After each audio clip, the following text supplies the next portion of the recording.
တရားနာပိသပေါင်းတော်တို့တဏှာဤပေါ်လောက်ကြည်ယူပြီးတော့မြတ်စွာဘုရားဟောကြားတော်မူတဲ့တရားဒေသနာတော်တို့ကိုနာယူကြည်ညိုကြအလုံးသွင်းမှတ်သားကြရအောင်ဒီကနေ့သာသနာတော်နှစ်2558ခုကောဇာတိ1386ခုတဘူရေလာကြီးကျော်10ရက်2015ခုထလပိုင်း73ရက်တောက်ကြတဲ့ညချမ်းခါကာလမှာရန်ကုန်တိုင်းဒေသကြီးရန်ကုန်မြို့တောင်ဥက္ကလာပေါင်းမြို့နယ်အမှတ်6ရပ်ကွက်အင်းဝ9လမ်းရမီရဖများနဲ့ဓမ္မစေနာရှင်များဤပထမအခြေမြောက်ခြင်းကျင်းပရတဲ့ဓမ္မဒါနဓမ္မပူဇာတရားပွဲတဲ့မှာဒီနေ့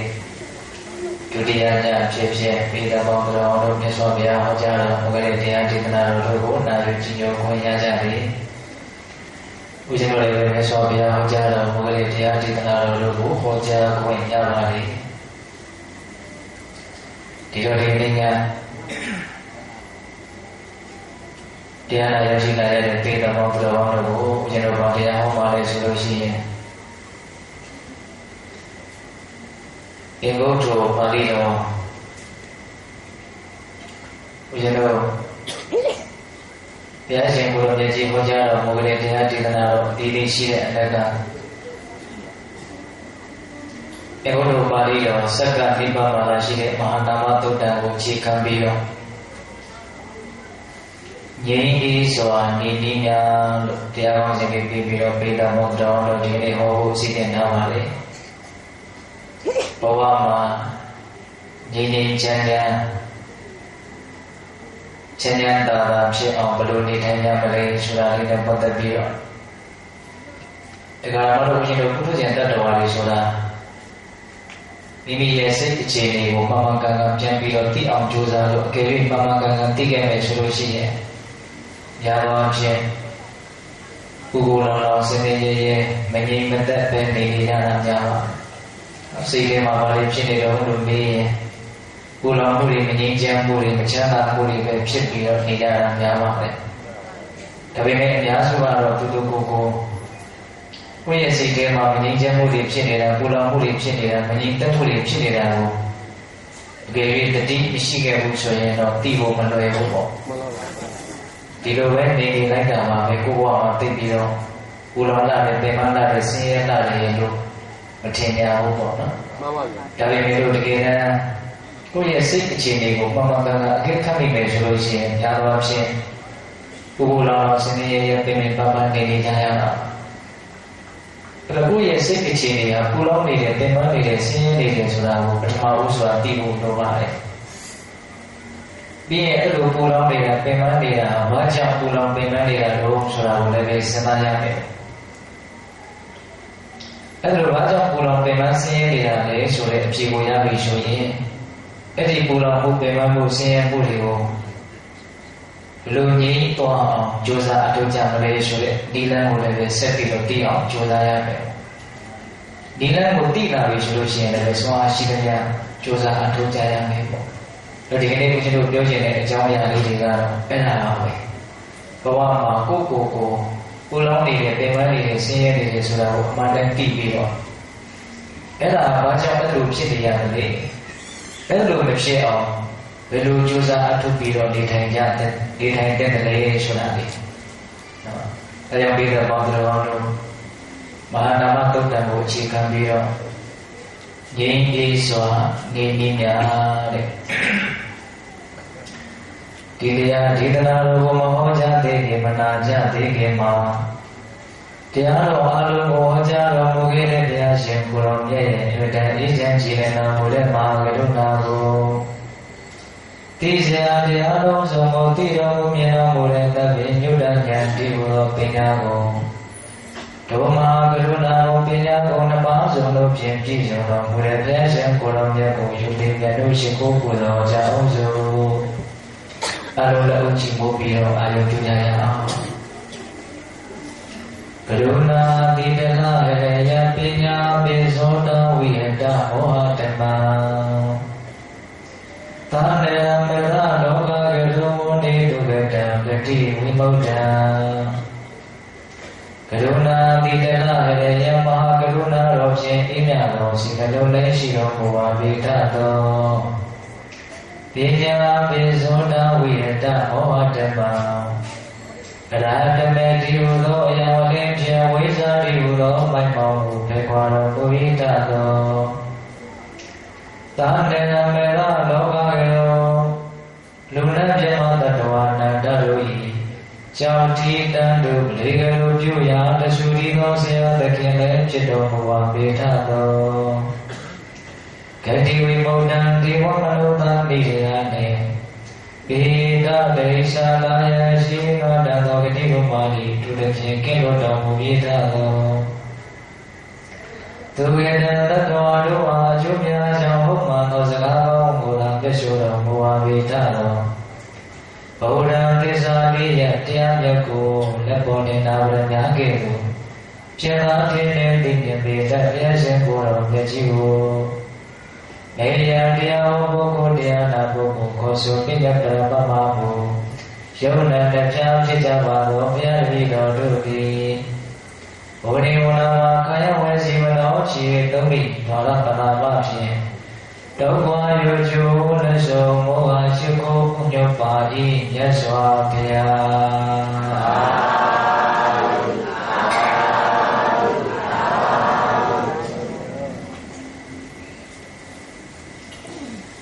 ငြိမ်းအေးစွာအင်းကြီးများရင်ဆက်လက်ပြီးတော့နာယူကြည့်ရကြရအောင်ဗျာသဘောအာတိတိတောလောကောတဘောလောကောပတုပိတောသဘောပစ္စရိတောလောကောတဘောလောကောပကံပိတောသဘောလောကောလုံးစုံသောလောကကြီးသည်အာတိတိတောရေရေပြောင်းပြောင်းတောင်းလော၍နေ၏လောကကြီးကိုယ်လုံးဟာရေရေပြောင်းပြောင်းတောင်းလောင်နေတယ်ဒီနေရာမှာပိဋကမောတော်တို့လောကဆိုတာတတ္တလောကသင်္ခါရလောကဩကာသလောကလို့လောက၃မျိုးရှိတယ်ဆိုတာပိဋကတို့အလုံးဇာဝနာဝရှိခံကြမိတာနော်ဒီနေရာမှာလောကဆိုတာဘာကိုရည်ညွှန်းတာလို့ဆိုတော့တတ္တလောကကိုရည်ညွှန်းတာတတ္တဝါလေးပေါ့နော်တဘောလောကအလုံးစုံသောတတ္တဝါတွေဒီဟူသောလောကကြီးဟာအာတိပိတောတဲ့ရဲရဲပြောင်ပြောင်တောက်လောင်နေတယ်တဘောလောကအလုံးစုံသောလောကကြီးသည်ဘဒုပိတောအခုတလူလူထား၍နေ၏တတ္တလောကကြီးခုလုံးမှာအခုတလူလူထားနေတော့အောင်ကိုပဲကူးနေကြတယ်တဲ့တဘောလောကအလုံးစုံသောလောကကြီးသည်ပစ္စရိတောအလျံတပြောင်ပြောင်တောက်လောင်၍နေ၏သူကြတော့ပြီးတော့ပြီးနေရပြန်ထွက်အောင်ကိုပဲတောက်လောင်နေတဲ့သဘောတဘောလောကအလုံးစုံသောလောကကြီးသည်ပကံပိတောတုံလှုပ်၍နေ၏ဒီကတာလေးမှာလောကကြီးရဲ့သဘောတဘာဝကိုအရိယာသူတော်ကောင်းကြီးရဲ့အမြင်ဖြင့်ပြောပြထားတယ်လို့ဆိုရမှာလောကကြီးခုလုံးမှာအာတိပိတောရဲရဲကြောင်ကြောင်တောက်လောင်နေတယ်ဘဒုပိတောအခုတလူလူထပြီးတော့နေတယ်ပိစပိတောတဲ့ပြီးတော့ပြီးနေရင်ထွက်ပြီးတော့တောင်လောင်ကျွမ်းနေတယ်ပကံပိတောတုံလှုပ်နေတယ်တဲ့လောကကြီးခုလုံးဘုရားတို့ဒီစကားရဲ့ပုံစုပြောသွားတာလို့ဆိုတော့ရသော်ဘုရားလက်ထက်ကဥပဇာတာဓိရိမာကြီးဆိုတာရှိတယ်အာတုံးကုန်ခါယဟန္တာဓိရိမာကြီးတစ်ပါးပါအဲ့ဒီဥပဇာတာဓိရိမာဆိုတာကဘုရားတို့ရှင်သာရိပုတ္တရာဘုရောမြတ်ကြီးရဲ့နှမတော်အရင်ပေါ့နော်အဲ့ဒီဥပဇာတာဓိရိမာကြီးကတနေ့တော့သင်္ကေတတစ်ခုမှထိုင်ပြီးတော့တရားချမ်းသာကိုခံစားသုံးဆောင်နေတော့လူရောက်လာတော့ဆိုတော့မန္တရောက်လာလေတဲ့ရောက်လာပြီးတော့မန္တကမှာပြောတော့ဆိုတော့ဥပဇာရာဒီမာကြီးကိုယဟမာတဲ့တင်ဟာဘယ်ဘဝဘယ်ဌာနကိုရောက်ဖို့အတွက်ဖြစ်ဖို့အတွက်တင်အလိုရှိတယ်တဲ့တင်ဘယ်ဘဝဘယ်ဌာနကိုဖြစ်ချင်တဲ့စိတ်တွေများရှိနေလေပေါ့အဲ့လိုမေးတဲ့အခါကျတော့ဥပဇာရာဒီမာငါဘယ်ဘဝဘယ်ဌာနကိုမှဖြစ်လို့တဲ့စိတ်ရလို့တဲ့စိတ်မရှိဘူးတဲ့ဘယ်ဘဝမှမဖြစ်လို့ဘာဖြစ်လို့လဲတဲ့ဘာနာကဆက်ပြီးတော့ပြောတာဘာဖြစ်လို့မဖြစ်ချင်ရတာလို့တ တာဝရိနာယာမတုတိတာနေမန္တတိပရနေမိတာဝတ္တဝတိအစရှိတဲ့လက်ပြည်တွေကိုသင်တောက်တာမယ်ဆိုလို့ရှိရင်အဲ့ဒီချမ်းသာတဲ့လက်ပြည်ကိုရောက်ပြီးတော့သင်ဟာချမ်းသာဒုက္ခကိုခံစားရမှာပဲသင်မွေးလျော်ရမှာပဲအဲ့လိုပြောတဲ့အခါကျတော့ဥပဇာနာဒီမှာမန္တကိုကောင်းအောင်သိပါတယ်။ဘာပြောလို့ဆိုတော့အဲ့ဒီတာဝရိနာယာမတုတိတာနေမန္တတိအစရှိတဲ့လက်ပြည်ကျောင်းတော်ကိုရောက်နေကြတဲ့ပုဂ္ဂိုလ်တွေဟာလည်းပဲကာမဂုဏ်ဒီဟုသောနှောင်ကြိုးဖြင့်နှောင်ဖွဲ့ခံရတဲ့အတွက်ကြောင့်မလွတ်လပ်ကြတဲ့ပုဂ္ဂိုလ်တွေကဖြစ်တယ်။ပြီးတော့မာနရဲ့လက်ကလည်းပဲမလွတ်မြောက်ကြတဲ့ပုဂ္ဂိုလ်တွေကဖြစ်တယ်။အဲ့လိုဆက်ပြောရင်းနဲ့သူကသောဘကာထာလေးကိုဆက်ပြီးတော့ရွတ်တာပါ။သဘောအာတိပိတောလောကောသဘောလောကောပတုပိတောသဘောပစ္စတိတောလောကောသဘောလောကောပကံပိတောတဲ့။ဟောဒီအလုံးစုံသောလောကကြီးဟာအလျံပြောင်းပြောင်းတောင်းလောင်နေတယ်။ဟောဒီအလုံးစုံသောလောကကြီးကအခုတလူလူထားနေတယ်။ဟောဒီအလုံးစုံသောလောကကြီးကမိတော့မိတဲ့တွေထွက်ပြီးတော့လောင်ကျွမ်းနေတယ်။ဟောဒီအလုံးစုံသောလောကကြီးကတုံ့လှုပ်ချောက်ချားနေတယ်။ဒါကြောင့်တုံ့လှုပ်ခြင်းမရှိတဲ့ပူလောင်ခြင်းမရှိတဲ့နိဗ္ဗာန်ဒီဟူသောအရက်ကိုမနကြီးသိမသိပါဘူးတဲ့။အဲ့ဒီနိဗ္ဗာန်ကတင့်ရဲ့လားရမှာဟောငါအဲ့ဒီတုံ့လှုပ်ခြင်းမရှိတဲ့ပူလောင်ခြင်းမရှိတဲ့ငြိမ်းချမ်းမှုအပြည့်ရှိတဲ့နိဗ္ဗာန်ဒီဟူသောအရက်မှာငါမွေးလျော်တယ်လို့အဲ့ဒါလိုဥပ္ပစာလာဒီမာကြီးကမန္တကိုတုံ့ပြန်ပြီးတော့ပြောဆိုတာအဲ့ဒီအကြောင်းအရာလေးကိုအရှင်တို့သက္ကနာဘုရားတန်ရုပ်ပါဠိတော်မှာပတ်တတ်တင်ထားတာရှိတယ်ပေါ့အဲ့တော့အရှင်တို့အာဂမယုတ်တိရာဒေသနာတော်ကိုအထောက်အထားပြုပြီးတော့ပြောရမယ်ဆိုလို့ရှိရင်ဟောဒီလောကကြီးတစ်ခုလုံးမှာပူလောင်နေတယ်အခုတလူလူထနေတော့အောင်တော့ပူလောင်နေတယ်ပင်မနေတယ်ဆင်းရဲနေတယ်တုံ့လှုပ်နေတယ်ဆိုတာသိနိုင်တယ်တော့ဒီနေရာမှာအရှင်တို့ပြတဲ့ပေါင်းတော့တဘာသောတ္တဝါတွေပူလောင်နေတယ်ပင်မနေတယ်နော်သူမဟုတ်ပူလောင်မှုမရှိဘူးပင်မမှုမရှိဘူးဆိုတာကိုမိမိတို့ဝေဖန်ဆန်းစစ်ဖို့ထက်မိမိတို့ကိုယ်တိုင်သိနိုင်တယ်မိမိတို့ရဲ့ဘဝကိုပြန်ပြီးတော့ဝေဖန်ကြည့်တဲ့နေစီသိကြည့်တဲ့နေပေါ့ဟုတ်လားငါဘဝတည်တယ်ပြောရင်ငါစိတ်အနေထားဘယ်လိုများဖြစ်နေတော့ဆိုတာလေးကိုမဆန်းစစ်တဲ့မို့လားဆန်းစစ်တဲ့အဲ့တော့ဒီကတော့ပြင်းပြရဲ့စိတ်ကတကယ်တမ်းကတော့ပူလောင်မှုတွေရှိပါတယ်ပင်မမှုတွေရှိပါတယ်လောင်ကျွမ်းမှုတွေရှိပါတယ်တုံ့လုံးမှုတွေရှိပါတယ်လူဆိုတာတော့လောတီးတီးပစံရှိမရှိပညာတတ်ဘလို့ပုဂ္ဂိုလ်မျိုးမဆိုပူလောင်မှုပင်မမှုဆိုတာတွေကရှိပါတယ်ဟုတ်လားဘုရားဒီနေရာမှာဗာရီနဲ့ပူလောင်နေလို့စဉ်းစားကြည့်ပါဗာရီနဲ့ပူလောင်နေလို့စဉ်းစားကြည့်ရင်အများအားဖြင့်ယာကဒေါသမောဟဆိုတဲ့ဒီတရားသုံးမျိုးဖြင့်ပူလောင်နေတာပင်မနေတာမငြိမ်မသက်ဖြစ်နေတာကိုတွေ့ရမယ်ပေါ့ဟုတ်လားဘုရားတရားသုံးလုံးပြောလိုက်တယ်နော်ဘာကြောင့်တတ္တဝါတွေကပူလောင်နေတာလို့ဘာတွေနဲ့ပူလောင်ဆင်းရဲနေတာလို့မငြိမ်မသက်ဖြစ်နေတာလို့ဆိုရင်ယာကဒေါသမောဟဟုတ်လားယာကဆိုတာဘာလို့မေးရင်ဆွမ်းမဲ့မှုပေါ့ဒီကိုကောက်ရင်တော့လောဘပါပဲတော့လောဘကိုမြတ်စွာဘုရားကယာကလို့သုံးလုံးပြီးတော့ဟောတာရှိတယ်ဒီနေ့မှာဘုရားတို့လောဘရဲ့အတက်အကျအနိမ့်အမြင့်အနုပညာကိုလိုက်ပြီးတော့လောဘမှာနာမည်အမျိုးရှိတယ်ပေါ့ယာကဆိုတာကျတော့သူကလောဘတော်တော်ပြင်းထန်တဲ့သဘောလို့ဆိုရမှာဟိုအဝိဖြူလေးပေါ်ကိုဆေးရောင်တုံးတရားဆွန့်ထင်းသွားပြီဆိုလို့ရှိရင်ချွတ်ဖို့ခက်သွားတယ်ဆွဲသွားတာဟုတ်လားအဲ့ဒီလိုအနေအထားမျိုးကိုဒါယာကလို့သုံးတော့တာအာယုန်ရဲ့ပုံမှာဆွဲသွားတာချွတ်ဖို့ခက်သွားတာအဲ့ဒီလိုအနေအထားမျိုးအဲ့ဒီလိုလောဘမျိုးကိုဘယ်လိုသုံးတော့ယာကလို့သုံးတယ်ရေစားလို့စားတဲ့လောဘမျိုးကိုကျတော့တဏှာလို့သုံးတယ်ပေါ့တတ္တဝါတွေကိုမလွတ်မလပ်ဖြစ်အောင်ချီနှောင်ထားတဲ့မျိုးကျိုးတစ်ချောင်းနဲ့တုတ်ထားတဲ့မျိုးလောဘကိုကျတော့တန်ရောရှင်လို့သုံးတယ်ပေါ့ဟုတ်ရဲ့လားအမှန်တရားစီကိုမမြင်အောင်ဖုံးထား၊ဝင်ထား၊ကာထားတဲ့အနေထားမျိုးဆိုရင်တော့အဲ့ဒီလိုလောဘကိုနိဝရဏလို့အဲ့လိုသုံးတယ်ပေါ့ကာမိသနာနိဝရဏဆိုတာရှိတယ်နော်ဒါကြောင့်မိဘပေါင်းတော်တို့ယာကဆိုတာဘာလဲလို့ပြီးရင်ဆွဲမဲ့မှုပေါ့ဒီနေရာမှာအထူးသဖြင့်ယာကကိုဘယ်နေရာမှာအသုံးများလို့ဆိုတော့မျိုးသားကမျိုးသမီးကို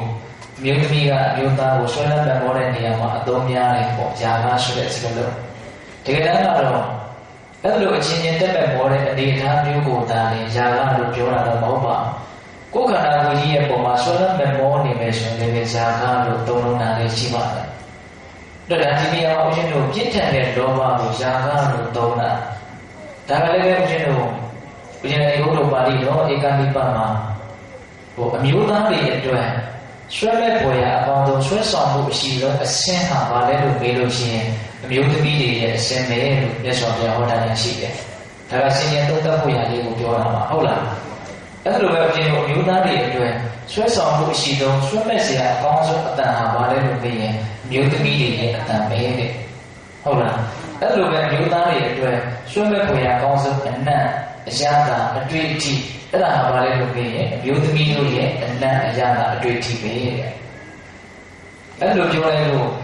မျိုးသားတွေတတိထားကြရလို့ဒီလိုထင်လို့မပြည့်စုံဘူးအမျိုးသမီးတွေအတွက်ဆွဲမဲ့ဖွယ်ရာအကောင်းဆုံးနမေမောစရာအကောင်းဆုံးအဆင်းဟာဘာလဲလို့ပြောရင်မျိုးသားတွေရဲ့အဆင်းပဲတဲ့ဟောနော်အဲ့လိုပဲမျိုးသမီးတွေအတွက်ဆွဲမဲ့ဖွယ်ရာမေမောဖွယ်ရာအကောင်းဆုံးအတန်ဟာဘာလဲလို့ပြောရင်အမျိုးသားတွေရဲ့အတန်အဲ့လိုပဲအနံ့အရာအတွေ့အထိဒီတော့ပြည့်တဲ့ပေါင်းတို့အောင်ဒီလိုဒေသနာတွေကိုလေ့လာကြည့်တဲ့အခါမှာတတ္တဝါတွေအတွက်ဆွဲမဲ့ဖွယ်ရာအလွန်ကောင်းတဲ့အာယုန်တွေဟာစัจကျင်ဘက်အာယုန်များဖြစ်ကြလေဆိုတာကိုနားလည်ထားဖို့မလိုဘူးလားဒါကြောင့်မျိုးသားတွေကအမျိုးသမီးတွေရဲ့ပုံမှာဆွဲမဲ့မှုကိုယာကအလွန်ပြင်းထန်တယ်လို့သုံးရတယ်မျိုးသမီးတွေရဲ့အမျိုးသားတွေရဲ့ပုံမှာဆွဲမဲ့မှုကိုလည်းဒါအလွန်ပြင်းထန်တဲ့လောဘဖြစ်တဲ့အတွက်ကြောင့်သူ့ကိုယာကလို့သုံးရတယ်တော့ဘဝမှာပူလောင်နေရတယ်ပင်ပန်းနေရတယ်ဆင်းရဲနေရတယ်ဆိုတာနံပါတ်1အဲ့ဒီရာဂလို့ဆိုတဲ့ယာဂတရားဆွဲမမှုတရားနဲ့ပူလောင်ရရစိတ်နှလုံးမှာပင်ပန်းရရဒါတည်းအားဆိုတော့မကဘူးဒေါသဆိုတာဘာလို့ဉာဏ်ရဖြစ်တော့ဘေးဘောတော်တော်အလုံးတည်ထားကြပြီးသားနားလည်ထားကြပြီးသားဒေါသဆိုတဲ့စကားကဗမာစကားတောင်ဖြစ်နေပါပြီနော်တန်ချေစကားဒီတိုင်းကောင်းတယ်နော်ဒေါသဆိုတာဘာလို့လို့ပြောရင်စိတ်တိုင်းမကြတာအလိုမကြတာမကျေနပ်တာနော်အဲ့ဒီနေရာဦးဇင်းတို့ဇောင်းပေးပြီးတော့ပြောနေတာကအလိုမကြဘူးဆိုတဲ့စကားလေးအဲ့ဒီအတိတ်တွေကိုဇောင်းပေးပြီးတော့ပြောရင်ဒေါသနဲ့ပတ်သက်ပြီးတော့စိတ်ထဲမှာအလိုမကြတဲ့သဘောကြုံရတဲ့အနေအထားအခြေအနေနဲ့ပတ်သက်ပြီးတော့စိတ်ထဲမှာအလိုမကြဘူးအဲ့ဒီအလိုမကြမှုတွေနဲ့တတ္တဝါတွေကပြင်ပန်းကြရတယ်ဆင်းရဲကြရတယ်ပေါ့ဘာဖြစ်လို့အလိုမကြတာလို့မေးရင်အလိုဆန္ဒတွေများနေလို့အလိုဆန္ဒတွေရှိနေလို့အလိုမကြဘူးဆိုတာဆက်ပြီးတော့ဖြစ်ရတာပြတဲ့လူဉာဏ်ရှိပါလေဗျာစဉ်းစားကြည့်ပါဟုတ်လားအလိုဆန္ဒနည်းပဲဆိုရင်အလိုမကြဖြစ်ရတာလည်းနည်းသွားမှာပဲဟာဟိုဟာလိုချင်တရားလိုချင်ဟိုဟာဖြစ်ချင်တရားဖြစ်ချင်ဟိုဟာရချင်တရားရချင်သိပြီးတော့အလိုဆန္ဒများတဲ့ပုဂ္ဂိုလ်တွေဟာအလိုမကြတာတွေကတစ်ချိန်မဟုတ်တစ်ချိန်တစ်ခွေးမဟုတ်တစ်ခွေးတစ်နေ့မဟုတ်တစ်နေ့သူတွေ့ရမှာပဲဟုတ်တယ်မဟုတ်လားဒါကြောင့်ပြည့်တဲ့ဘောတော်တို့အချင်းချင်းနားလည်ထားတဲ့နေလောဘကြီးရင်ကြီးသလောက်ဒေါသတွေကြီးလာတတ်တယ်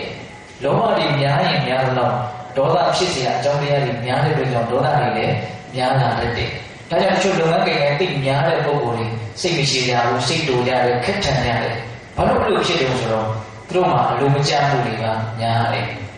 ဘာလို့အလိုမကျတာတွေကများလို့ဆိုတော့အလိုမကျတဲ့အကြောင်းတွေအများကြီးရှိနေတယ်ဟုတ်လားဒါကြောင့်ပြီးတဲ့ဘောတော်တို့ဘဝမှာနံပါတ်1ယာကဆိုတဲ့ဆွဲမဲ့မှုနဲ့ပူလောင်ရရတယ်ပင်ပန်းရရတယ်နောက်အလိုဆန္ဒတွေနဲ့ပင်ပန်းရရတယ်ပေါ့နောက်နံပါတ်2အဲ့ဒီဖြစ်ပေါ်လာတဲ့အလိုဆန္ဒတွေမကြည့်တော့ဘူးစိတ်တိုင်းမကြတော့ဘူးဆိုရင်ဒေါသတရားနဲ့မကြည်မနဲ့အလိုမကျမှုတွေဖြစ်ပြီးတော့ပူလောင်ရရတယ်ပင်ပန်းရရတယ်ဟုတ်လားကဲဆက်ပြီးတော့လေ့လာကြည့်ပါဦးအဲ့ဒါလိုကိုယ်မှာလောဘဒေါသကြောင့်ပူလောင်လို့ပူလောင်မှမသိဆင်းရဲလို့ဆင်းရဲမှမသိဘဝမှာဒီတိုင်းပဲဖြစ်တယ်လို့ပြောပြီးတော့နေနေကြတာကိုယ့်ကိုယ်ကိုဘာဖြစ်လို့ဖြစ်နေမှမသိဘူးဒါအပေါ်ရအပြည့်ပြောမယ်ဆိုရင်မောဟလို့ဆိုနိုင်လို့လားကိုယ့်ကိုယ်ကိုဘာဖြစ်လို့ဖြစ်နေမှမသိဘူးဟုတ်လားဒီနေရာမှာမောဟနဲ့ပတ်သက်ပြီးတော့ကျက်တဲ့နေရာမှာအလေးနဲ့ထားပြီးတော့ဖွင့်ပြတာကတော့သစ္စာလေးပါးကိုမသိခြင်းလို့ဖွင့်ပြတယ်ပေါ့မိမိရဲ့ခန္ဓာဆင်းရဲခြင်းတရားများတာဖြစ်တယ်လို့မသိဘူးဆိုရင်ဒါမောဟလို့နားလည်ရပါအလိုဆန္ဒဆိုတဲ့လောဘဟာဒုက္ခတွေကိုဖြစ်စေတဲ့အရာလို့မသိဘူးဆိုလို့ရှိရင်ဒါသမုဒိယသစ္စာကိုမသိတဲ့အတွက်ကြောင့်သူလည်းပဲမောဟပေါ့လောဘချုပ်ငြိမ်းခြင်းတည်တာနဲ့ဒီလောဘသစ္စာနိဗ္ဗာန်ချမ်းသာအစစ်အမှန်ဖြစ်တယ်လို့မသိဘူးဆိုရင်ဒါပါပဲမောဟပေါ့ဒီလိုလောဘတွေချုပ်ငြိမ်းပြီးတော့ဒုက္ခငြိမ်းတော့ချမ်းသာတဲ့ချမ်းသာမှကိုရအောင်မဂ္ဂင်၈ပါးကျင့်ရတရားကိုကျင့်သုံးရမယ်လို့လေးခုမြောက်ဘက်ကသစ္စာအမှန်တရားကိုမသိဘူးနားမလည်ဘူးဆိုရင်အဲ့ဒါပါလို့ဗျာမောဟ ဒါကြောင့်မောဟဆိုတာဘာလဲလို့ပြောရင်သစ္စာလေးပါးကိုမသိတာဒါကတော့အလေးနဲ့ဆုံးအသေးပဲဖွင့်ဆိုခြင်းပေါ့နော်တော်ချင်းကဆိုတော့အပေါ်ယံလေးပြောလိုက်တာပါကိုဘာဖြစ်လို့ဖြစ်နေမှမသိဘူးလောဘကြောင့်ပူလောင်နေတယ်ဆိုတာလည်းမသိဘူးဒေါသကြောင့်ပူလောင်နေတယ်ဆိုတာလည်းမသိဘူးဟုတ်လားအခုနှိမ့်ဆက်နေတာဒီလောဘဒေါသဖြစ်တယ်ဆိုတာကိုမသိဘူးပေါ့ဆိုလိုတာကဟုတ်လား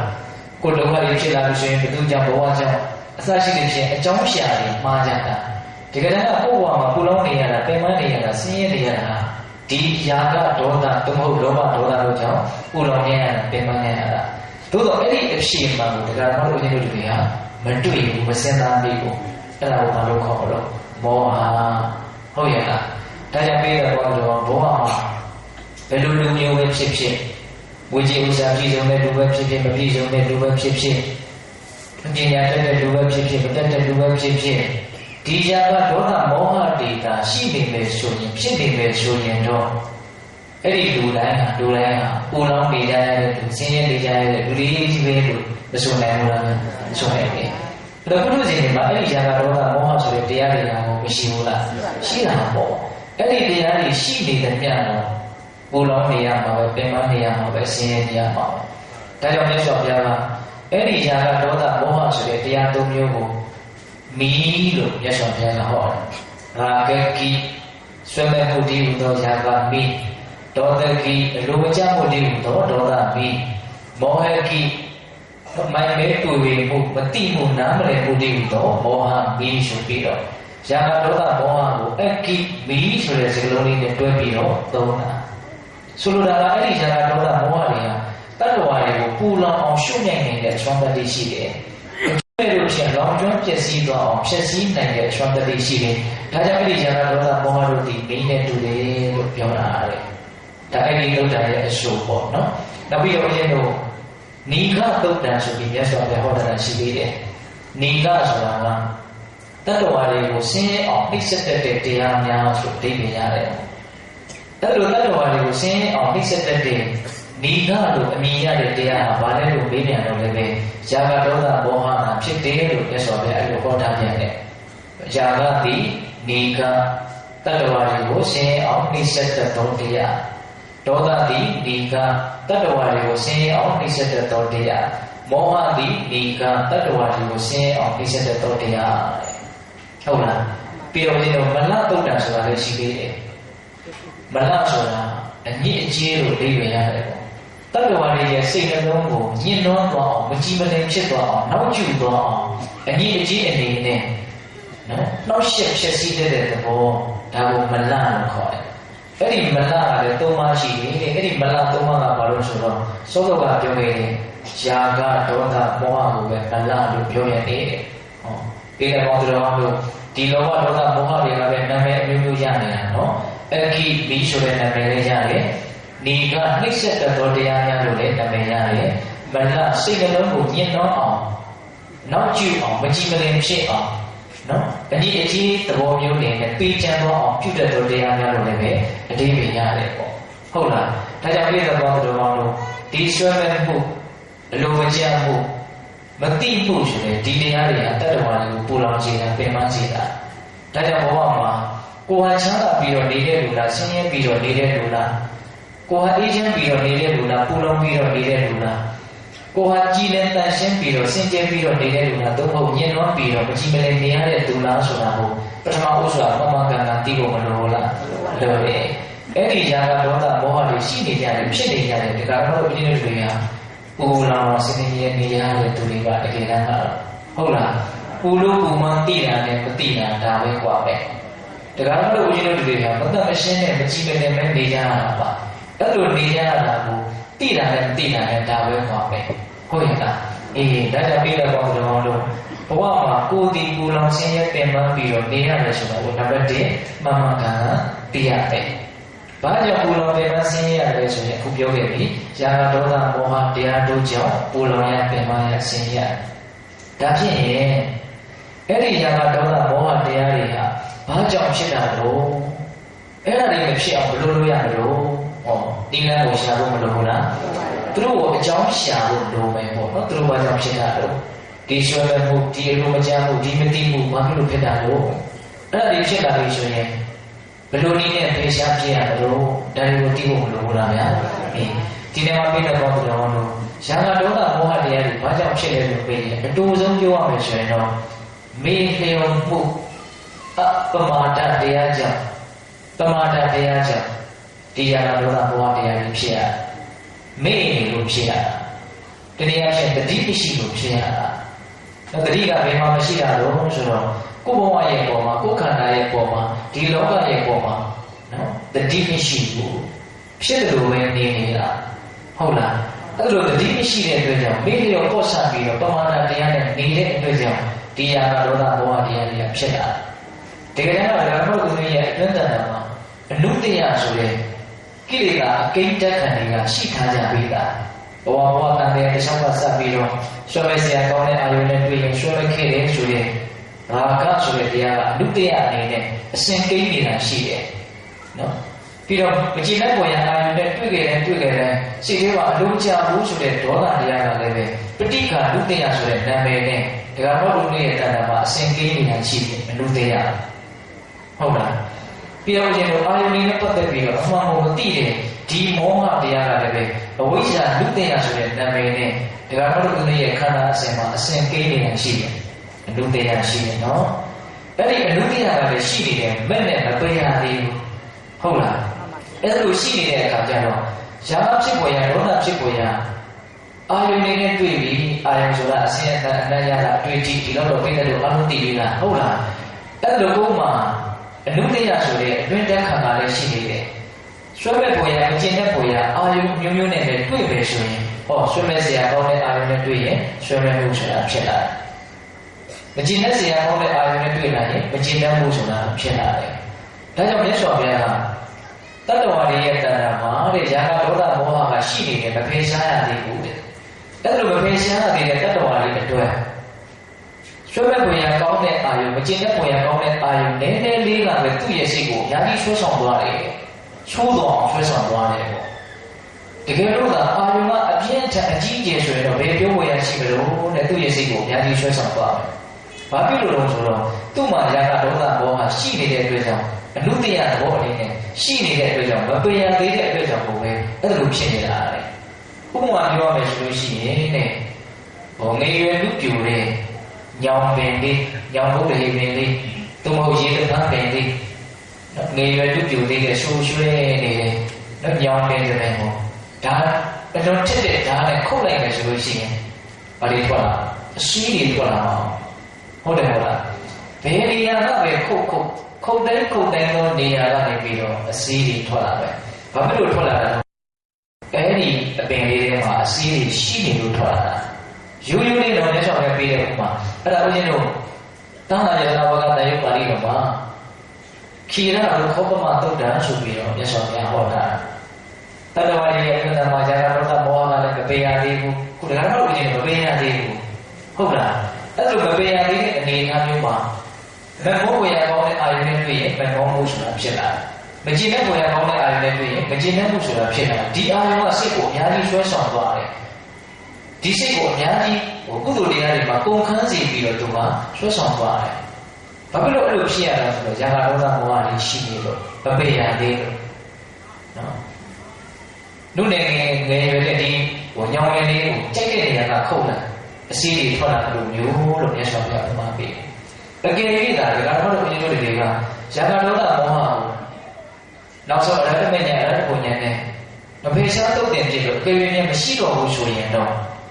ဆွေးမဲ့ဘုရားကောင်းတဲ့အာယုန်နဲ့တွေ့တယ်ပဲဆွေးမဲ့မှုဆိုတာဖြစ်လာမှာမဟုတ်မကျင်တဲ့ဘုရားကောင်းတဲ့အာယုန်နဲ့တွေ့တယ်မကျင်တဲ့မှုဆိုတာဖြစ်လာမှာမဟုတ်ဒါကတော့ယဟန္တာပုဂ္ဂိုလ်တွေကိုရှင်းညွှန်းပြီးတော့ပြောတာပေါ့နော်ဘာဖြစ်လို့လဲဆိုတော့သူတို့မှာရာဂဒေါသမောဟတရားတွေကိုပေရှားတာပြီးတာဖြစ်တဲ့အတွက်ကြောင့်နော်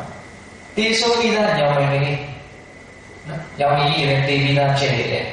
အဲ့ဒါအနေနဲ့သာဆွေးပြေပုတ်ပြီးတော့ဘိုးကြီးလေးအထက်ထပ်ပြီးတော့တခါလည်းပြီးပြီးတော့ပုတ်ဆွေးနေတယ်ဒီညောင်ဝင်ကိုဘယ်နာကပဲဓာတ်နဲ့ခုတ်ဘာမှအစီထွက်လာတဲ့အကြောင်းရှိလို့လေဘာလို့ဆိုအဲ့ဒီမှာအစီမှမရှိတော့ဘူးဟုတ်ရဲ့လားဒါကြောင့်ပြီးတော့ဘောတော်ကောင်းလို့ကို့မှာအလုတရားတွေကလည်းရှိနေတယ်အကိဋ္ဌခံနေပေါ့နော်ဒီဆွဲမဲ့ပုံရကောင်းတယ်မကျင်တဲ့ပုံရကောင်းတဲ့အာယုန်တွေကလည်းတွေ့မယ်ဆိုရင်ဒီရာဂဒေါသမောဟတရားတွေက ဖြစ်လာကြပါအဲ့လိုဖြစ်တဲ့နေရာမှာအဓိကကြတဲ့အကြောင်းတရားကဘာလို့ဆိုတော့တတိမရှိခြင်းပေါ့ဟုတ်လားမေ့လျော့နေခြင်းအကယ်၍သာတတိရှိမယ်ဆိုလို့ရှိရင်ဒီအကိဋ္ဌခံတွေရှိပါတော့လေပဲအဲ့ဒီတတိရှိနေတဲ့အခိုက်အတန့်မှာတော့မှန်မှန်ကန်ကန်သိနိုင်တဲ့ဉာဏ်ပညာဖြစ်ပေါ်တဲ့အတွက်ကြောင့်ဆွေးမဲ့ဆရာကောင်းတဲ့အာရုံနဲ့တွေ့တယ်လေသူ့မှာဆွေးမဲ့မှုဆိုတာမဖြစ်နိုင်ဘူးမကျင်တဲ့ပေါ်ရကောင်းတဲ့အာရုံနဲ့တွေ့တယ်လေသူ့မှာမကျင်တဲ့မှုဆိုတာမဖြစ်နိုင်ဘူးဒါကမဲ့နဲ့ပယ်တဲ့အနေအထားကိုပြောတာမဟုတ်ဘူးနော်ကိုကတတိကိဋ္ဌထားပြီးတော့တဲ့ပြောရင်တိဋ္ဌဘာဝနာကိုပွားများပြီးတော့ဝိပဿနာဉာဏ်အဆင့်လောက်နဲ့ကိုကြိုးစားအထုတ်နေတဲ့အခိုက်အတန့်မှာဇာကဒေါသမောဟမဖြစ်အောင်ကြိုးစားနေတဲ့အနေအထားမျိုးကိုပြောပြတာကိုကအဲ့လိုမျိုးလုပ်မနေဘူးတတိလည်းမထားဘူးကိုဘာဖြစ်လို့ဖြစ်နေမှလည်းမသိဘူးဒါတွေကိုဘာမှလည်းသိမှမလာဘူးဘာမှဖြစ်လို့ပဲနေနေမယ်ဆိုရင်တော့မမောဝေယကောင်းတဲ့အာယုန်နဲ့တွေ့တိုင်းမမောမှုဆိုတာဖြစ်တယ်မကျေနပ်ဝေယကောင်းတဲ့အာယုန်နဲ့တွေ့တိုင်းမကျေနပ်မှုဆိုတာဖြစ်တယ်အဲ့ဒီဇာကဒေါသမောဟတွေကကိုယ့်ကိုထင်တိုင်းခြေလေပြီးတော့နှိမ့်ဆက်နေကြပါတော့ဒါကြောင့်ဒီဇာကဒေါသမောဟပူလောင်တဲ့တရားတွေဆင်းရဲကြောင်းတရားတွေကဘာလို့ဖြစ်တာလို့မေးရင်အကျဉ်းချင်းအဖြစ်ပြောရမယ်ဆိုရင်တော့တတိမရှိတဲ့အတွက်ကြောင့်မိမိရောပေါ့ဆာနေတဲ့အတွက်ကြောင့်ဘာဝနာတရားကင်းပြီးတော့နေတဲ့အတွက်ကြောင့်အဲ့ဒီဇာကဒေါသမောဟတရားတွေဖြစ်ကြတာဒါကြောင့်ဘာဝနာကင်းမယ်ဆိုရင်တော့ကင်းနေတဲ့အချိန်တိုင်းမှာဇာကဒေါသမောဟတစ်ခုမဟုတ်တစ်ခုကတော့ဖြစ်နေပါဒါကြောင့်ဒီတော့ဘုရားတို့ဘဝမှာငြိမ်းချမ်းသာတကယ်နေနိုင်ခြင်းလေဆိုလို့ရှိရင်တတိရှိရတယ်ဗမေကလေးရောမဟုတ်မဆန်တဲ့အလေးချင်းကိုဝင်းမြူရမယ်အဲ့ဒီတတိကပဲတဖြည်းဖြည်းနဲ့ရှင်းကျက်တဲ့ဉာဏ်ပညာကြီးမားတဲ့ပုဂ္ဂိုလ်ဖြစ်ကိုရောက်အောင်တဖြည်းဖြည်းနဲ့သူကပို့မှာပဲတကယ်တော့တတိကအခရာအကျဆုံးပဲဟုတ်လားတတိဆိုတာဘာလို့မေးရင်အာယုံကိုအောက်ပြတဲ့သဘောဟုတ်လားတဲ့တဲ့ကျွန်တော်နားရအောင်ပြောရမယ်ဆိုရင်တော့ဘာဝနာဆိုင်ရာတတိကိုပြောရမယ်ဆိုရင်တော့မိမိခန္ဓာမှာဘာဖြစ်နေတယ်လဲဆိုတာကိုအမှန်တိုင်းသိနေအောင်အမှန်တိုင်းသိနေတဲ့သဘောမိမိခန္ဓာမှာထင်ရှားတဲ့သဘောကိုအမှန်တိုင်းသိနေတဲ့သဘောအဲ့ဒါကတော့တတိပဲအဲ့ဒီတတိရှိမယ်ဆိုလို့ရှိရင်အဲ့ဒီအချိန်မှာဇာကဒေါသမောဟဘာမှဖြစ်เสียအကြောင်းမရှိဘူးမမေကလေးရောနေတဲ့ပုဂ္ဂိုလ်တတိရှိတဲ့အတွက်ကြောင့်သူ့မှာဇာကဒေါသမောဟဘာမှဖြစ်เสียအကြောင်းမရှိဘူးဟုတ်ရဲ့လား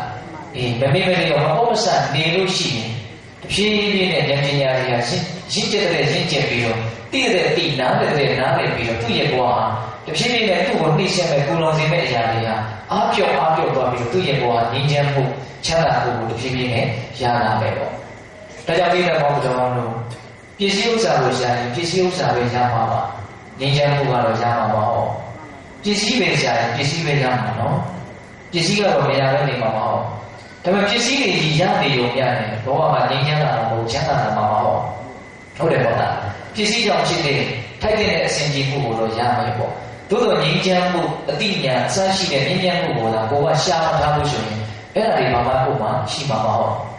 ဒါကြောင့်ဝေလို့ကောင်းခုပြီးတော့ချုပ်မိုးနေကြရတာဟုတ်လားကြည့်ရတဲ့စိတ်နေချမ်းသာတဲ့မှာအလုံးပူလောင်နေရတာမရှိဘူးလားရှိတာပေါ့နော်တကယ်လို့ပြီးတဲ့ဘောင်းတော်တို့ဝေကြီးရေးကြည့်ကြလို့ရှိရင်ဘောဖြစ်တာတွေအကုန်ကြည့်လို့ပြီးတော့အကုန်ကောင်းသွားမယ်အကုန်ချမ်းသာသွားမယ်ဆိုရင်မြတ်စွာဘုရားကမပိုက်ဆံကိုပဲကျိုးသားပြီးတော့ရှားကြလို့အဲ့လိုပြောမှာပေါ့ဟုတ်တယ်မဟုတ်လားခုမြတ်စွာဘုရားကဘယ်လိုပြောထားတော့ယဟန်တို့တဲ့ဘဝမှာရှားပွေခြင်းဆိုတာနှမျိုးရှိတယ်တဲ့အာမိတပရိယေတနာဓမ္မပရိယေတနာမပစ္စည်းဥစ္စာဝေကြီးကိုရှားတဲ့ရှားပွေခြင်းကတစ်မျိုး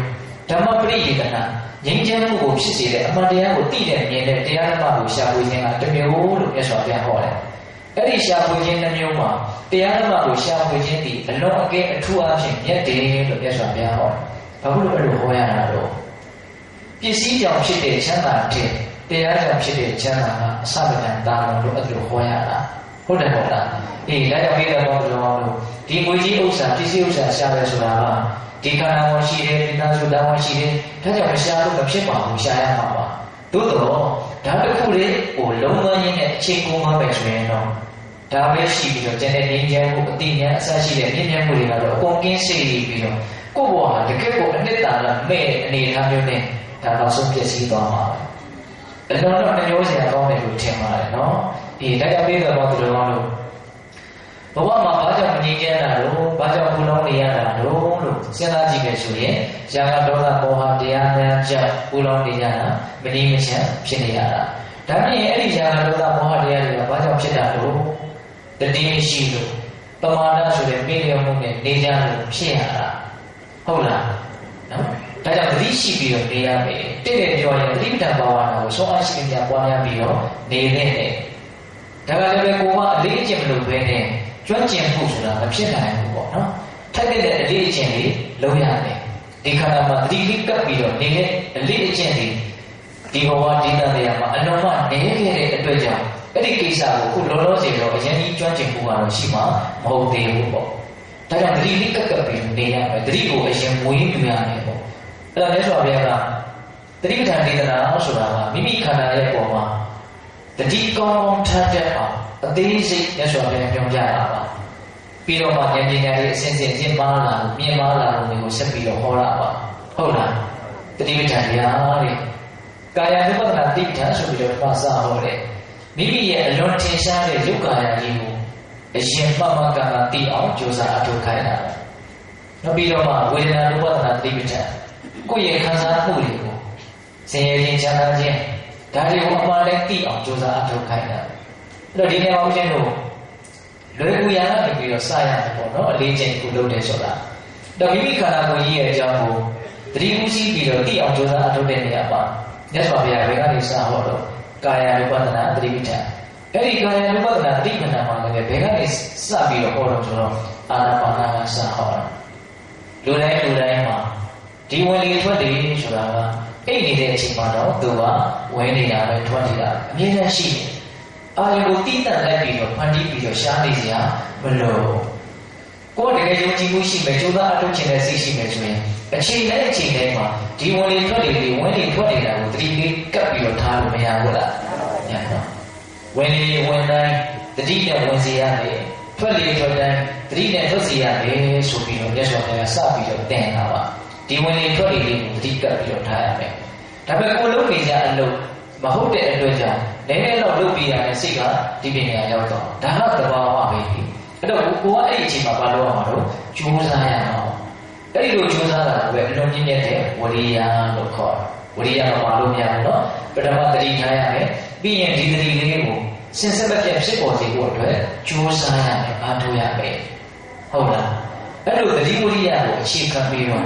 မှန်မှန်ကန်ကန်သိအောင်မြင်အောင်ကြိုးစားခြင်းဆိုတဲ့ဉာဏ်ပညာတရားနဲ့ကာယ ानु ပဒနာတိပဋ္ဌာန်ပထမဥစွာအာနာပါနဒါကိုမြတ်စွာဘုရားစဟောတယ်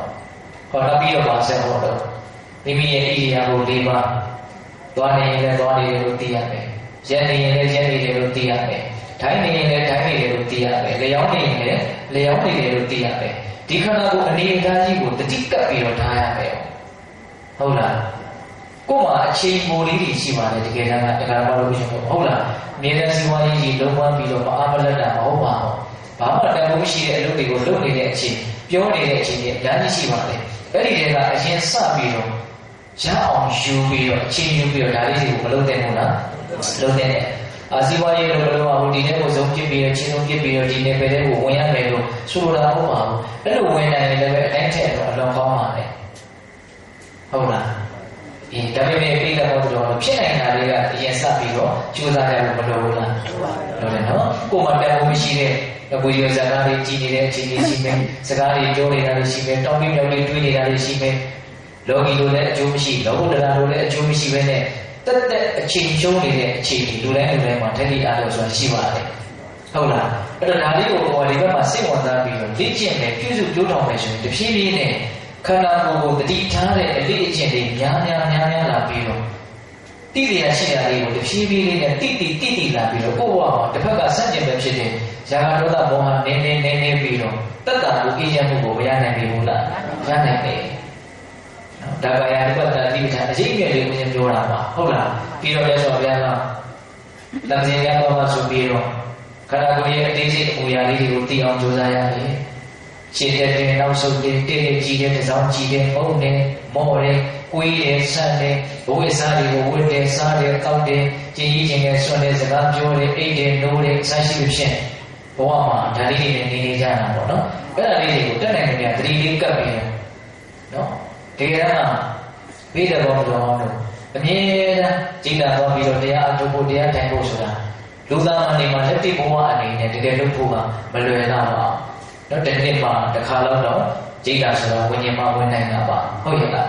အဲ့တော့ကိုယ့်ရဲ့ဘဝနေစဉ်အခါလေးမှာနေ့စဉ်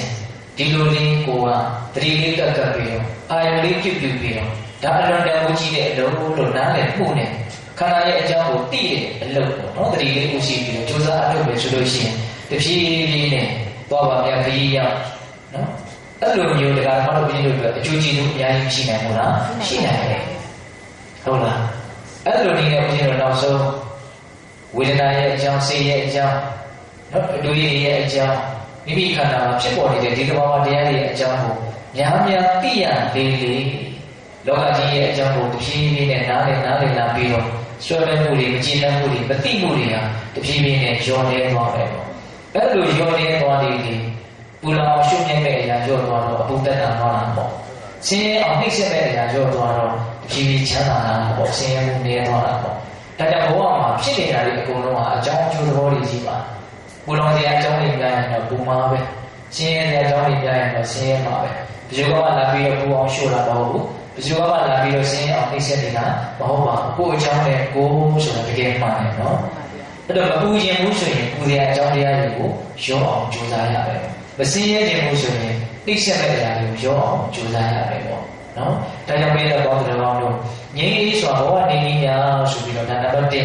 အရေးအကြီးဆုံးနဲ့အဓိကအကြံဆုံးအကျဉ်းပြန်ဆုံးတရားကဘာလဲလို့မေးရင်သတိပဋ္ဌာန်တရားပါပဲတတိထားပါမမေ့တဲ့ရောက်ဘောမစားနေပါ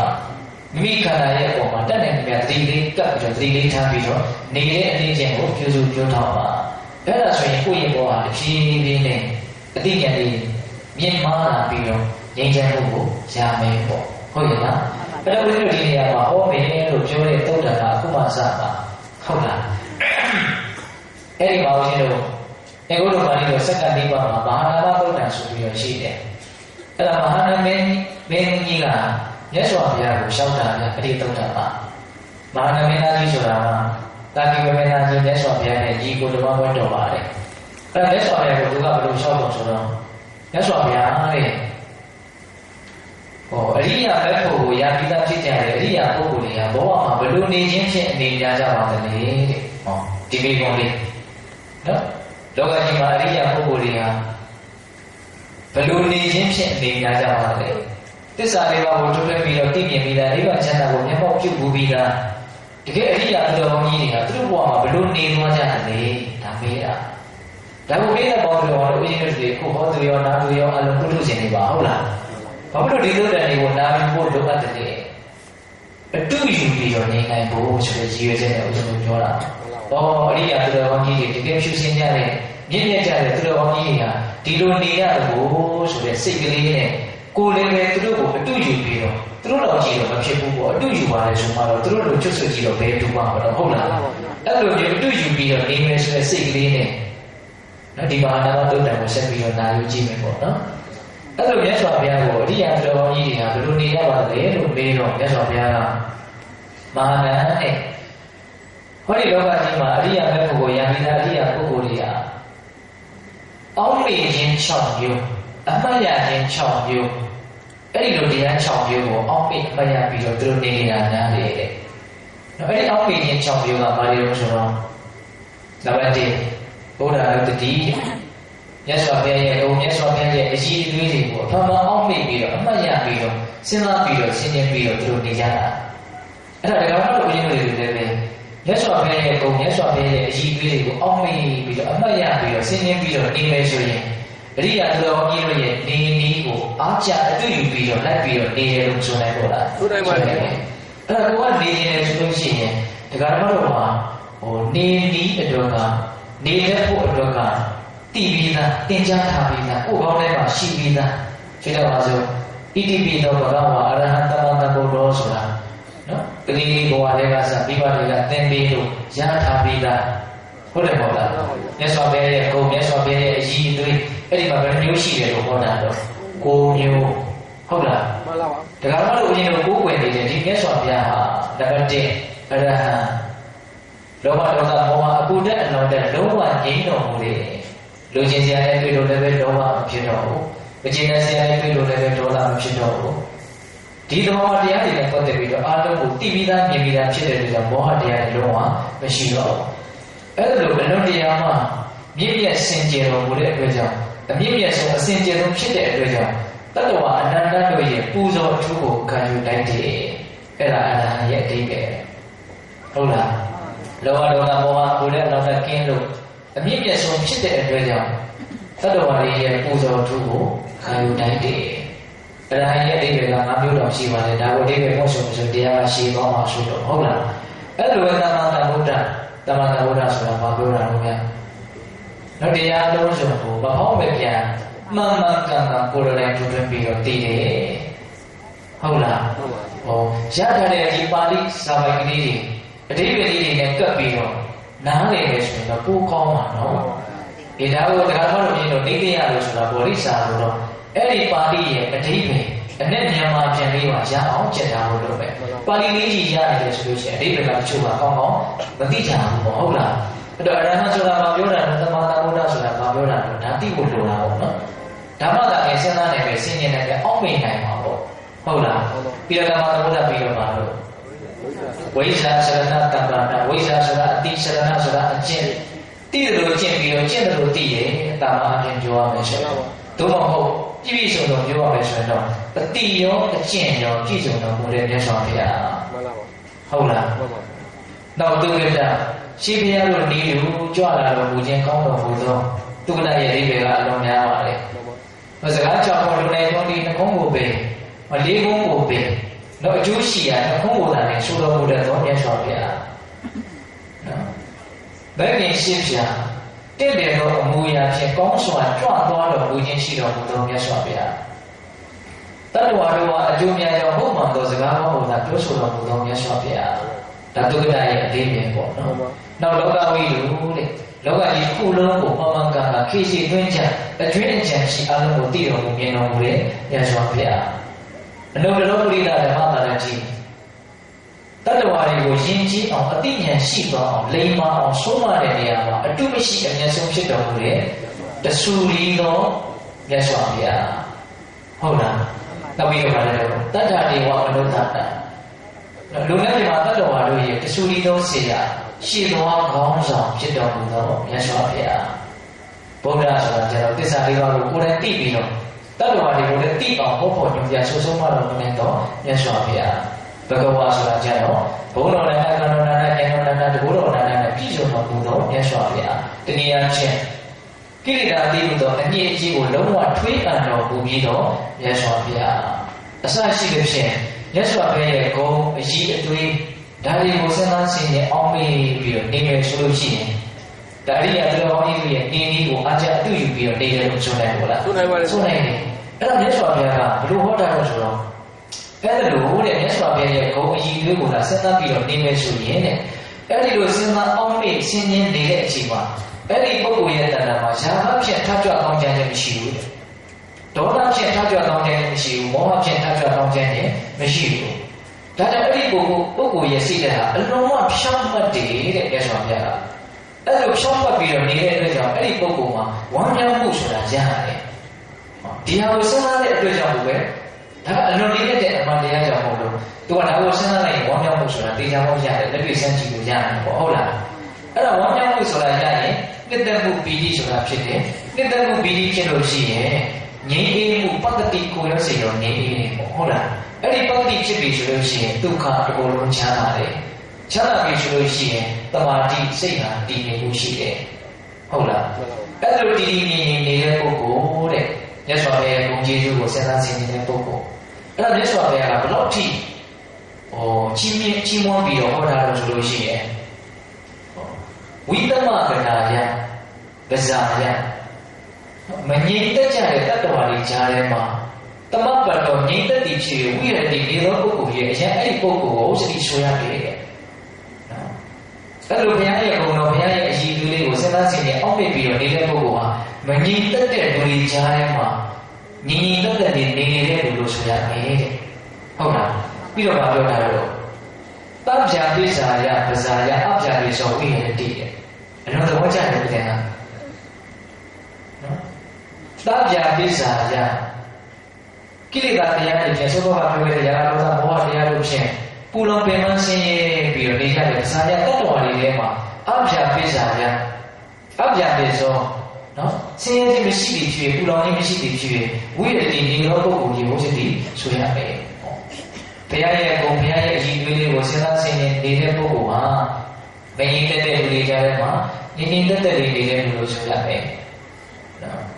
ကိလေသာတရားတို့ဖြင့်ပူလောင်ပင်ပန်းဆင်းရဲနေတဲ့တတ္တဝါတွေထဲမှာသူဟာပူလောင်ပင်ပန်းဆင်းရဲမှုရှိပဲနဲ့ချမ်းသာတာနေနေတဲ့ပုဂ္ဂိုလ်လို့ဆိုရမယ်တဲ့ဘလောက်ဝမ်းသာတဲ့အာရတဲ့ကောင်းတော့ဟုတ်လားတရားပေးတဲ့ကောင်းတော်တို့ငြိမ်းချမ်းစွာနေနည်းများအဓိကကြတာကတော့တတိပဋ္ဌာန်ဘာဝနာတရားတတိတရားနဲ့အပမာဒနဲ့မမေ့မလျော့နေရတယ်ပေါ့သို့တော့အငြင်းတည်းကြီးအဲ့လိုနေနိုင်ဖို့ကလည်းမလွယ်သေးဘူးပေါ့ဦးဇင်းတို့ကမှလို့ဥထုစင်နေပါဟုတ်လားအဲ့ဒီတော့အချမ်းဉာဏ်တရားနေနဲ့ဩရိယတော်ကြီးဒီလိုနေသွားကြတယ်ဆိုတာလေးကိုလည်းစဉ်းစားဆင်ခြင်ပြီးတော့နံပါတ်1ဗုဒ္ဓဘုဒ္ဓတိဘုရားရဲ့ကိုယ်ဘုရားရဲ့အကြီးအကျယ်ကိုစဉ်းစားဆင်ခြင်ပြီးတော့ကျမ်းမာကနေပြရမယ်နောက်နံပါတ်2နေတဲ့နည်းကြတော့ပြောတာတော့ဓမ္မဒုတတိတို့တရားတော်ပြန်ရင်ကိုယ်ရည်တွေ့ဒါကလည်းအလုံးမအားရစရာကောင်းတယ်ဘုရားဘာသာဖြစ်ရတာဒီတရားရဲ့ကိုယ်ကိုစဉ်းစားကြည့်ရင်ဘိုးတော်ဟောကျင့်တဲ့စရာကောင်းတယ်ဘာဖြစ်လို့လဲတို့တရားရဲ့ကိုယ်လေးကိုတစ်ချက်တော့စဉ်းစားကြည့်တာပါသွက်ခါတော်ဘဂဝတာဓမ္မောတတိတိကောအာဂတိကောအေပတိကောဩပတိကောပိစ္ဆဒဝိရိယဘောဝိညုဟိမြတ်စွာဘုရားဟောထားတဲ့တရားတော်တွေပရိယပူရိယနိဗ္ဗာန်ဆိုတဲ့ဒီတရားတွေဟာနံပါတ်1သွက်ခါတာသွက်ခါတာဆိုတာသူအခါတာသူဆိုတာကောင်းဆိုတာအခါတာဆိုတာဟောတာကောင်းစွာဟောထားတဲ့တရားတွေဒီနေ့မှာကောင်းစွာဟောတယ်ဆိုတာဘာအဓိပ္ပာယ်လဲဟောထားတဲ့အတိုင်းအမှန်ပဲအကျိုးရှိမယ်ဆိုရင်တကယ်ကိုအကျိုးရှိမယ်ဒါကောင်းစွာဟောထားတဲ့တရားဆိုတာရဲ့အဓိပ္ပာယ်အချင်းချုပ်ပဲအကျိုးရှိမယ်လို့ပြောထားတဲ့စကားတွေတကယ်ကိုအကျိုးရှိမယ်မမှန်မကန်ပြောထားတာမဟုတ်ဘူးပေါ့ဟုတ်ရဲ့လားအေးဒါကြောင့်မြတ်စွာဘုရားရဲ့တရားဒီသောခါတကောင်းကောင်းဟောထားတာပြီးတော့လည်းဘုရားတန်လေးကြီးကကိုယ်တိုင်သိနိုင်တယ်အလေးမခံရဘူးတကယ်ကြိုးစားအထောက်ကြည့်လက်တွေ့သိနိုင်တယ်ကိုယ်တိုင်သိနိုင်တယ်တန်လေးကြီးကဟုတ်ရဲ့လားတကယ်လို့ရင်တကယ်ချမ်းသာပါလားဆိုတာကိုသူများအပြောလောက်နဲ့ကိုယ်မှရက်ထားကြမလို့ကိုယ်တိုင်သိနိုင်တယ်နော်ပြီးတော့လည်းတော့အကာလိကအခုလုပ်လို့ရှိရင်အခုချမ်းသာတယ်အချိန်ဆိုင်ကိုဒါအချင်းချင်းပြောတာပါအကာလိကဂုံထိုက်တာကမိဉ္ဇဉ်ရဲ့တဘာဝကိုရည်ရွယ်ပြီးတော့ပြောတာမိဉ္ဇဉ်ဆိုတာကအခုမိဉ္ဇဉ်ရလိုက်တာနဲ့ပုံဉာဏ်နဲ့ပြီးတော့ရတယ်အချိန်မဆောင်ဘူးနောက်မှကျတော့နောက်တနာရီနေမှချမ်းသာပဲအဲ့ဒီလိုမဟုတ်ဘူးအခုမိဉ္ဇဉ်ဖြစ်လိုက်တာနဲ့အခုတော့ရှောက်ပုံဉာဏ်တန်းရတော့ရှောက်ချမ်းသာတယ်ကိုဆိုလိုတာအကာလိကဆိုတာအဓိကဘုရားအဖြစ်ဒါပဲဉာဏ်လေးပါကိုပြောတာပြီးတော့ပါတယ်လို့များအေဟိပတိကာတဲ့အေဟိပတိကဆိုတာကျတော့မြင့်မြတ်လုံးလို့စင်ကြယ်လုံးလို့ချမ်းသာကြောင်းတရားတကယ်မှန်လို့မဟုတ်ကိုရင်းတဲ့ပုဂ္ဂိုလ်မြတ်တာရှိတဲ့ပုဂ္ဂိုလ်တွေကိုပြောသလားကိုနားထောင်ပဲလို့ထင်ရတဲ့ပုဂ္ဂိုလ်တွေကိုလာစမ်းမှာကြည်စမ်းမှာလုပ်ကြည်စမ်းမှာလက်တွေ့လုပ်ကြည်စမ်းမှာလို့တိုက်တွန်းတဲ့တရားဖြစ်တယ်တဲ့ဘလို့အဘာကကျရှိတော့ကောင်းလုံးလို့သူများကိုဖိခေါ်တိုက်တယ်ဆိုတဲ့အတိတ်ပြောတာအေဟိပတိကပြီးတော့လည်းတော့ဩပါနေကဩပါနေကဆိုတာကျတော့ပိုးတော်အားရတယ်ပေါ့ပဲတကယ်ချမ်းသာကြောင်းတရားမှန်လို့ကောင်းလို့ကိုယ့်ရဲ့အတွင်းတန်မှာအမြဲတမ်းဆောင်ထားတဲ့တဲ့ဒါကတည်းကဒီဩပါနေကမိမိကဒီတရားကိုမိမိတန်တာမှာဖြစ်အောင်လုပ်သုံးအားဖြင့်ဆောင်မယ်ဆိုရင်ဒီတရားကမိမိကိုဆင်းရဲကနေထုတ်ဆောင်ပြီးတော့ချမ်းသာခြင်းကိုပို့ဆောင်နိုင်တယ်တဲ့ဟောဆောင်တယ်ဆိုတဲ့စကားလုံးလေးတွေနဲ့တော့သုံးလုံးတာပါဩပါနေကတရားကိုယ်ကဆောင်ထားမယ်ဆိုရင်ဒီတရားကပဲကိုယ့်ကိုဆင်းရဲခြင်းကနေချမ်းသာခြင်းတွေကိုဆောင်သွားနိုင်မယ်တနည်းအားဖြင့်ဘုံမြန်လို့အကောင်းဆုံးအရာဖြစ်တဲ့အတွက်ကြောင့်ကိုယ့်ရဲ့အတွင်းတန်မှာအမြဲတမ်းဆောင်ထားနိုင်တယ်ဩပါနေကနော်ပြီးတော့လည်းဘုရားပိဿဒဝိရိယဘောဝိညုဟိအဲ့ဒါကြတော့မှာပြောတော့ပင်ကိုအတိညာဓက္ခဉာဏ်ပညာရှိတဲ့လူတွေမှာဒီတရားရဲ့အရာကိုသိနိုင်တာမြင်နိုင်တာတရားဆိုတာ ဉာဏ်ပညာအရင်အပြီးမပါတဲ့ပုဂ္ဂိုလ်တွေနဲ့သိပြီးတော့မသိနိုင်တဲ့ဉာဏ်နဲ့ကိုဒါကလည်းပေးတဲ့ဘောတော်တို့လောကီတို့လည်းစဉ်းစားကြည့်ပေါ့အလွန်တန်ဖိုးကြီးမားတဲ့ဥစ္စာပစ္စည်းဆိုတာအလွန်အရှင်နဲ့ရှိတဲ့လူတွေမှာအသုံးဆောင်လိုက်တာပါဟုတ်တယ်မဟုတ်လားဒါလောကီတို့လေးပြောတာနော်အဲ့လိုတရားအရာတာကိုသိဖို့ဆိုတာကြတော့လက်စွာဘုရားကဘာရှိရပါလဲတော့ပညာရှိရတယ်ဉာဏ်ရှိရတယ်အသိရှိရတယ်သိနိုင်တဲ့ဆွမ်းအားရှိတဲ့ပုဂ္ဂိုလ်တို့ဒီကဒီတရားအရာတာဆိုတာသိနိုင်လားသိနိုင်တဲ့ဉာဏ်ပညာမရှိတဲ့ပုဂ္ဂိုလ်တွေဘယ်လိုမှမသိနိုင်ဘူးဒါကတော့အရင်တော့တကယ်တမ်းကြိုးစားအထုတ်မယ်ဆိုရင်သိနိုင်တဲ့ဉာဏ်ကရှိတယ်ဘာလို့ဆိုပင်ကိုလက်ခံဉာဏ်လေးကပါပြီးသားဟုတ်ရဲ့လားဒါကြောင့်ပေးတဲ့ဘောတော်တို့တရားတော်ရဲ့အဲ့လိုခုံအည်လေးကိုစဉ်းစားဆင်ခြင်မယ်ဆိုလို့ရှိရင်လည်းအရိယာတော်ကြီးရဲ့နေကြီးကိုအားကြပြုယူပြီးတော့နေနေတယ်လို့ဆိုနိုင်မို့လားဆိုနိုင်တယ်အဲ့လိုတရားရဲ့ခုံအည်လေးကိုစဉ်းစားဆင်ခြင်နေတဲ့အချိန်မှာဇာမဒေါသမောဟထပ်ကြွတောင်းတဲ့ခြင်းမရှိဘူးတဲ့စိတ်လုံးကအလုံးရှောင်တယ်ဒါကြောင့်ဝမ်းမြောက်မှုကိုရမယ်နှိမ့်သက်မှုကိုရမယ်ငြိမ်းအေးမှုကိုရမယ်ချမ်းသာမှုကိုရမယ်တည်ငြိမ်မှုကိုရမယ်နော်ပီတိပတ္တိဒုက္ခသမာဓိဒါကိုကျွန်တော်ပြောသွားတာပါဟုတ်လားအဲ့လိုမျိုးတည်ငြိမ်ချမ်းသာတာနေနေတဲ့ပုဂ္ဂိုလ်တရားမှာ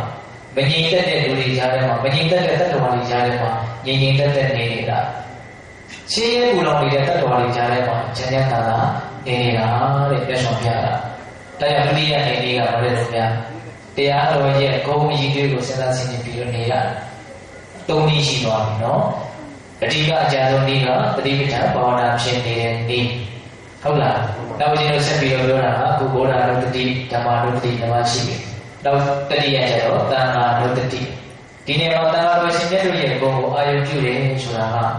သံဃာဆိုတာကသကုဋ္ဌိသံဃာပရမတ္ထသံဃာလို့မျိုးရှိတာကိုဟုတ်လား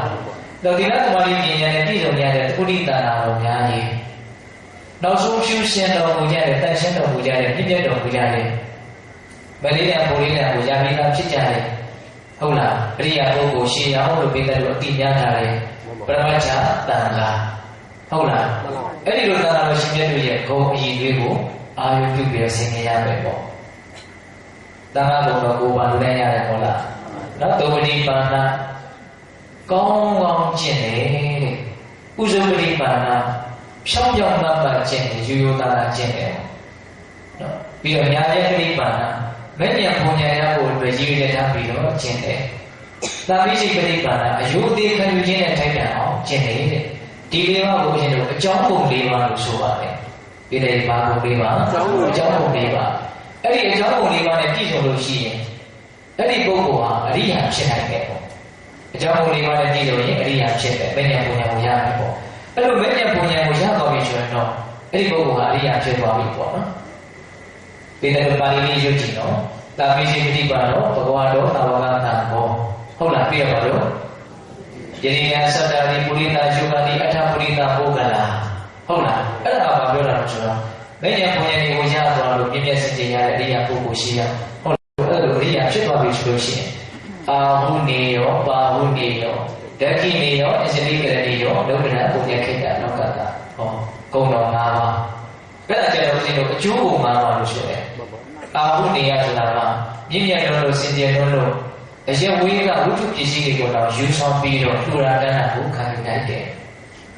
ပါဟုနေရဆိုတာကျတော့အဲ့ဒီတော့ထားတဲ့ဝိတုပစ္စည်းတွေကိုတော့လူခံယူခြင်းကထိုက်တယ်ဓက္ခိနေရဆိုတာကျတော့တမန်တော်ကကောင်းကျိုးအတွက်ရည်ရွယ်ပြီးတော့ထူရန်ရတဲ့လူနာဝတ္ထုကိုခံယူခြင်းကထိုက်တယ်အစ္စရိကရဏီယဆိုတာကျတော့လက်အုပ်ချီမှုရှိခိုးခြင်းကိုခံယူနိုင်တယ်အနုတ္တရဘုရားတိတလောကတာဆိုတာကျတော့လောကကြီးတစ်ခုလုံးရဲ့ကောင်းမှုတည်ဟူသောမျိုးစေ့ကိုစိုက်ပျိုးခြင်းချရာလေယာမြေကောင်းတစ်ခုဖြစ်တယ်တဲ့။လူကပုဂ္ဂိုလ်ကတကယ်တန်ရှင်းစင်ကြယ်ပြီဆိုလို့ရှိရင်တော့တစ်စုံလောက်ကျင်းလိုက်တာနဲ့တစ်လဲလောက်ရမယ်ဆိုတဲ့အဓိပ္ပာယ်ပေါ့နော်။ဒီတရားပေးတဲ့ကောင်းတော်တော်တန်ခါတော်ရှင်မြတ်တို့ရဲ့ကိုယ်ကိုအဲ့လိုစဉ်းစားဆင်ခြင်မယ်ဆိုရင်လည်းပဲသို့တော်ကပြောခဲ့တယ်လို့စိတ်နှလုံးမှာဇာကဒေါသမောဟတောင်းကျမ်းတဲ့သဘောမရှိဘူးနော်ဝမ်းမြောက်တဲ့သဘောတက်တဲ့သဘောအေးချမ်းတဲ့သဘောချမ်းသာတဲ့သဘောတည်ငြိမ်တဲ့သဘောတွေဖြစ်ပြီးတော့မငြိမ်သက်တဲ့လောကကြီးမှာငြိမ်သက်တဲ့သူနေနေတာလောကကြီးကတော့မငြိမ်သက်ဖြစ်နေတာလောကကြီးရဲ့ဘာဝပဲဒီတိုင်းတော့ပြောခဲ့ပြီနော်တဘောလောကောအာဒီပိတောလောကကြီးကိုမှရင်းရင်းကြောင်ကြောင်တောင်းနေတာတရိယာတော်ကြီးရဲ့အမြင်မှာလောကကိုအဲ့လိုပဲမြင်တယ်။နောက်တဲ့ဘာတွေဆိုတာ ပူလောင်နေတဲ့သဘောပင်ပန်းနေတဲ့သဘောဆင်းရဲနေတဲ့သဘောပဲဟုတ်လားပူလောင်မှသိတာနဲ့မသိတာဒါပဲကွာသဘောပေါက်ရတာပဲဒါကြောင့်ကိုကဒီလိုလေးစဉ်းစားဆင်ခြင်မှတ်ရပြီးတော့ပြည့်ပြည့်မြတ်မြတ်နေနိုင်မယ်ဆိုလို့ရှိရင်တော့မငြိမ်သက်တဲ့လောကကြီးမှာငြိမ်ငြိမ်သက်သက်နေရရောက်တယ်ပူလောင်ဆင်းရဲပင်ပန်းတဲ့လောကကြီးမှာငြိမ်ငြိမ်ချမ်းချမ်းချမ်းသာသာနေရရောက်တယ်ပေါ့နောက်ရင်တို့ဒီမှုရောက်နေပြီးအဲ့ဒါကြတော့ဘာပြောတာလဲဆိုတော့သီလနုတ္တိတဲ့ကိုယ့်ရဲ့ကိုယ်ချင်းသီလဖြူစင်ဖို့ကိုပြန်လည်ပြီးတော့စဉ်းစားဆင်ခြင်တာအထူးသဖြင့်၅ပါးသီလပါပဲငါဘလို့အကြောင်းကြောင့်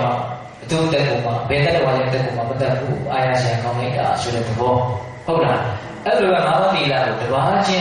းစဉ်းစားဆင်ခြင်ရတယ်ဒီနေရာမှာတစ်ခုတည်းထားရရှိတာကကိုကအကယ်၍သီလမပြည့်စုံဘူးမစင်ကြယ်ဘူးမတန်ရှင်းဘူးဆိုရင်စင်ကြယ်လို့ရမှာလားမရနိုင်ဘူးဒါကြောင့်အဲ့ဒီသီလနုတ္တိဘာဝနာကိုဖြစ်ချင်တယ်ဆိုရင်ပထမအတိုးတက်ချင်တယ်ဆိုရင်အရင်ရှိဖို့လိုမယ်ဆိုတဲ့အဓိပ္ပာယ်ပြောဟုတ်လားသီလနုတ္တိဘာဝနာကိုရနိုင်တယ်ဆိုရင်ပထမသီလရှိရတယ်ဒါကြောင့်ပြီးတော့ဒါလေးကိုတော့လည်းနည်းနည်းဦးစားပေးပြီးတော့ဦးဇင်းကတိုက်တွန်းခြင်းပါတယ်ကိုမမစင်ကြယ်သေးဘူးမဖြူစင်သေးဘူးဆိုရင်လည်းငါတပတ်အတွင်းတော့ဘလို့အကြောင်းကြောင့်မှချင်းကလေးချိုးလေးကစားမတတ်ဘူးဟုတ်လားအဲ့ဒါလိုမျိုးဒိဋ္ဌံပြီးတော့ဘာမှသီလကိုအပြောင်းအကြမ်းမရှိရအောင်ထိန်းသိမ်းကြည့်ပါဘလို့ကြည်နှံ့လို့ရမလဲဆိုတာကိုလည်းသိနိုင်မယ်ပေါ့ဟုတ်လားအဲ့လိုလေးထိန်းသိမ်းပြီးတော့စင်ကြယ်ကြည့်စဉ်းစားကြည့်ညတော်ပဲပြောထားတဲ့အဲ့လိုကိုယ့်ရဲ့ကိုယ်ချင်းသီလကိုစဉ်းစားနေတဲ့အချိန်မှာရာဂဖြင့်ဒေါသဖြင့်မောဟဖြင့်ထပ်ကြွကောင်းခြင်းမရှိဘူးဆိုတာလေဟုတ်မဟုတ်ဟောလို့ပဲအဖြေရှာကြည့်နိုင်အောင်ကြိုးစားကြည့်ပေါ့နောက်လည်းပါဗျာတဏှိတိကဆိုတဲ့အတိုင်းလက်တွေ့မသိနိုင်ဘူးလားသိနိုင်တယ်တရားတွေဆိုတာတွက်ခါတာဟောတာဟုတ်လားအဲ့တော့ဒီလိုသီလလုတိဆိုတာအဲ့ဒါပဲကိုယ့်ရဲ့ကိုယ်ချင်းသီလကိုပြန်လဲစဉ်းစားဆင်ခြင်ပြီးတော့ဖြူစင်တော့အရင်ကျင့်သုံးထားဖို့လိုပဲပေါ့နော်ဒီဒါပဲပြုလို့ရင်ဆိုတာမြေထာဝရဖြူစင်တန်ရှင်းမှပြီးတော့အမခံတော့ကတော့မရသေးဘူးပေါ့အဲ့တော့ကိုကလဲကျသွားမယ်ဆိုရင်တော့ပြန်ပြီးတော့ထားရမှာပဲညစ်ပြီးသွားပြီဆိုတော့ပြန်ပြီးတော့လျှော်ဖို့ရမှာပဲဒါကတော့ဝိတ္တိပါရင်ပြစ်သွားတယ်ဆိုရင်မလျှော်ဘဲနဲ့ဒီတိုင်းပြစ်ပြီးတော့အဖိုက်ပုံပြစ်လိုက်တာလားမပြစ်ပါဘူးလျှော်ပြီးတော့ဝင်ရမှာပေါ့ဟုတ်တယ်မဟုတ်လားအေးဒါကြောင့်ပြည့်တယ်ပေါ့လို့ပြောတော့သီလဆိုတာကိုတစ်ဆင့်ပြီးတစ်ဆင့်ကြိုးစားအထုတ်ပြီးတော့ဖြူစင်အောင်ကြိုးစားခြင်းဖြင့်နောက်ဆုံးသီလနုတ္တိဘာဝနာကိုမပွားများနိုင်တဲ့ပုဂ္ဂိုလ်ဖြစ်အောင်ကြိုးစားရမယ်။ဒါပေမဲ့ဒီဘုံမြောက်ငြိမ်းအေးစွာနေပြီးဟုတ်လားပြီးတော့ပါဆက်ပြောတော့ပြစာဘာနုတ္တိတဲ့ကိုယ့်ရဲ့ဆွတ်လွတ်နိုင်တဲ့အနေအထားကိုပြန်ပြီးတော့စဉ်းစားဆင်ခြင်တာနားလည်အောင်ပြောရရင်တော့ကိုပြုတဲ့ဒါနမှုလေးတွေနဲ့ပတ်သက်ပြီးတော့စဉ်းစားတာ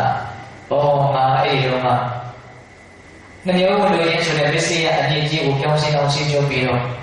ငါဆွတ်လွတ်နိုင်ခဲ့တယ်ထူထမ်းနိုင်ခဲ့တယ်တစ်ဖက်လူကောင်းတော့အောင်ငါလုပ်နိုင်ခဲ့တယ်ဟုတ်လားအဲ့လိုမျိုးကိုယ့်ရဲ့ဆွတ်လွတ်မှုဆွတ်ကျဲမှုပေးကမ်းမှုကိုပြန်လည်စဉ်းစားဆင်ခြင်ခြင်းဆိုတဲ့အလုပ်ပါပဲ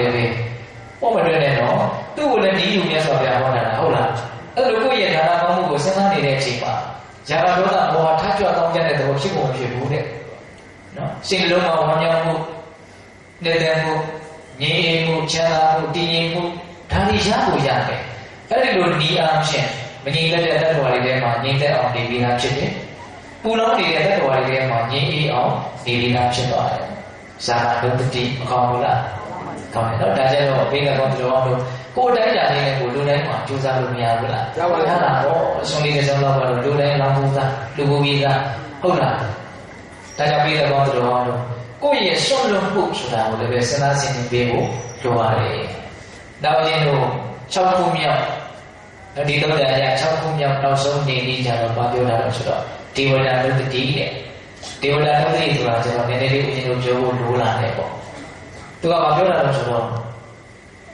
ဘယ်လိုဆင်ခြင်ရတာလဲဆိုတော့နတ်ပြည်မှာရောက်နေကြတဲ့နတ်တွေသူတို့ဟာအကြောင်းပဲနတ်ပြည်မြမပြည်ကိုရောက်သွားတာမဟုတ်နတ်ပြည်ကိုရောက်เสียအကြောင်းရှိလို့သူတို့ရောက်သွားတာလောကကြီးကအကြောင်းကျိုးလောကကြီ